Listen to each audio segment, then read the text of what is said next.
Episode 56Q. Residents Against Wood Smoke Emission Particulates, CRAWSCpresidents.wordpress.com, and scroll down for PDFs of articles with URLs to search on. And on the website are links to 10-minute TikTok and YouTube videos and 30-minute podcasts on Spotify and Podbean. United States. President Biden's administration has created programs to help rural residents, including senior rural residents, with electrification and small-dollar mortgages. This will make it easier for rural residents to transition away from wood burning and to clean energy sources for home heating. $6.5 billion in U.S. Biden budget for rural electrification and $13.5 for tech assistance for rural electrification. Capacity building. 30 million HUD Healthy Homes 10M for rural homes allow seniors to age in place. FHA guarantees mortgages houses for under $100,000 small dollar mortgage pilot program within FHA. There is an albuterol shortage. Albuterol is one of the two main asthma medications used with asthma inhalers. PBS NewsHour story, March 24, 2023. Some asthma is caused by residential wood-burning particulates. Kansas, Kiowa County. Energy market for wood pellets globally threatens U.S. forests, Kiowa County Press. Kiowa County Press. Demand for wood pellets for biomass energy has increased dramatically around the world, especially in Europe, where burning wood is treated as.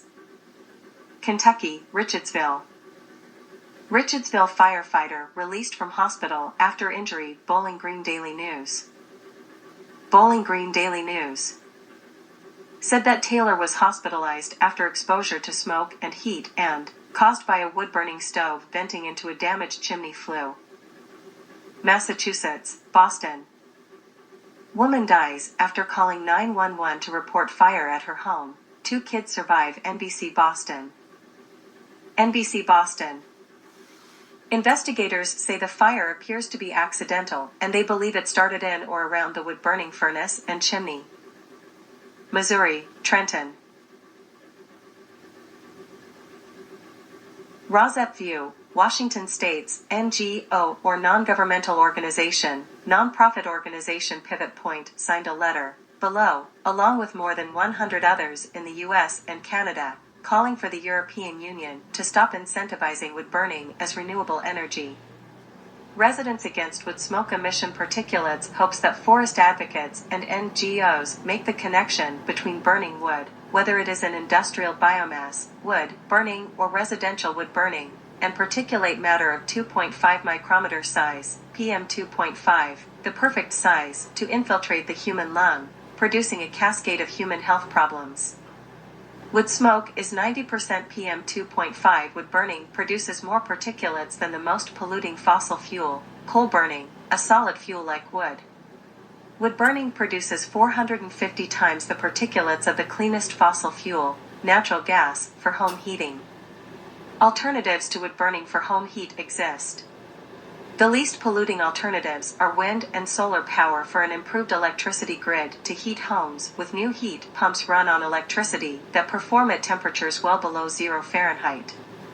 Government programs such as the Low-Income Home Energy Assistance Program, LIHEAP, can help residential wood burners transition to cleaner home heating alternatives.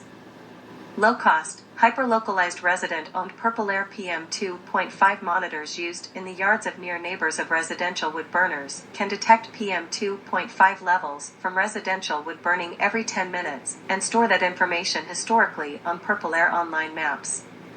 A simple mathematical formula is used by the Environmental Protection Agency, EPA, to correlate Purple Air data with the data of the fewer, more widely spaced $100,000 official EPA PM 2.5 monitors, and both kinds of PM 2.5 monitors data are put on US AirNow maps of smoke and fire. The Purple Air map data could be used by governmental authorities to download even weekend and overnight PM 2.5 data for a particular monitor 24/7, so that data could be accessed during normal governmental working hours, with no need to enter residences of wood burners nor certify that a certified wood stove is being used. in order to shut down residential wood burning above EPA PM2.5 safe limits. Laws or legislation has to be passed to create laws that allow PM2.5 readings from a neighbor's yard to be used to shut down residential wood burning. The EPA safe PM2.5 limits are expected to change in 2023 to 8 micrograms per meter cubed annually and 25 micrograms per meter cubed daily. The Office of the Inspector General, OIG, the watchdog of the EPA, in February 2023 issued a report stating that the certification of wood stoves in the U.S. has been a failure, allowing sales of polluting wood stoves, which are officially certified but still unsafe. The letter, edited by Rozep, for brevity and clarity. 115 U.S. and Canadian NGOs to EU. For how long will you keep destroying our forests for fuel? PDF is here. An open letter to European Union policymakers from US and Canadian NGOs.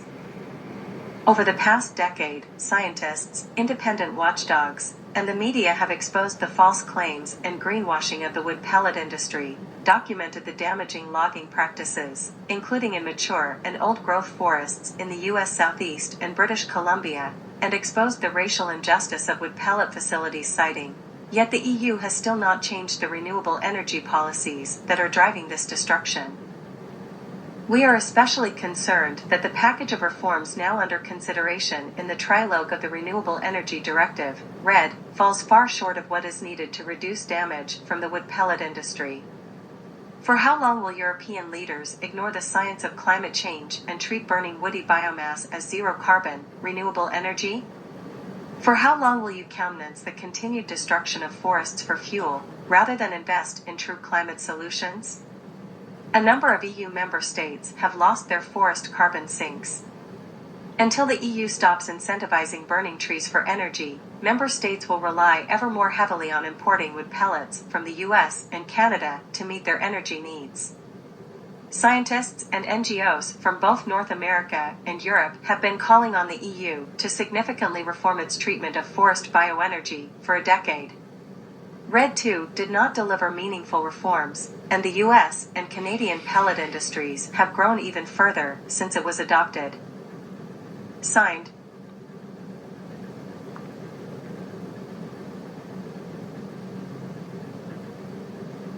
A Beautiful Future, Massachusetts. A Community Voice, Louisiana, Louisiana. ADOS Mississippi /ADOS Empowerment Project, Mississippi. Alliance for the Wild Rockies, Montana. Anthropocene Alliance, Florida. Athens County's Future Action Network, Ohio. Back Bay Mission, Mississippi. Biofuel Watch US, National. Blue Mountains Biodiversity Project, Oregon. Carolina Wetlands Association, North Carolina. Castle Porter, Vermont. Center for Biological Diversity, National. Central Oregon Bitter Brush Broads Chapter / Great Old Broads for Wilderness, Oregon. Cherokee Concerned Citizens, Mississippi. Citizens Committee for Flood Relief, Missouri. Citizens United for Renewable Energy, CURE, New Jersey. Clean Energy Action, Colorado. Climate Action Group, Unitarian Society of Northampton and Florence, Massachusetts. Coastal Plain Conservation Group, North Carolina. Colorado Democratic Party, Energy and Environmental Initiative, Colorado. Concerned Citizens of Franklin County, Massachusetts. Concerned Citizens of Richmond County, North Carolina. Conservation Council of New Brunswick, New Brunswick. Conservation North, British Columbia. Doctors and Scientists Against Wood Smoke Pollution, National. Dogwood Alliance, U.S. Southeast. Earth Action Incorporated, Florida. Earth Neighborhood Productions, Oregon. Ecology Action Center, Nova Scotia. Education, Economics, Environmental, Climate and Health Organization, ECHO, Mississippi. Elders Climate Action, National. Empower Our Future, Colorado. Environmental Integrity Project, National.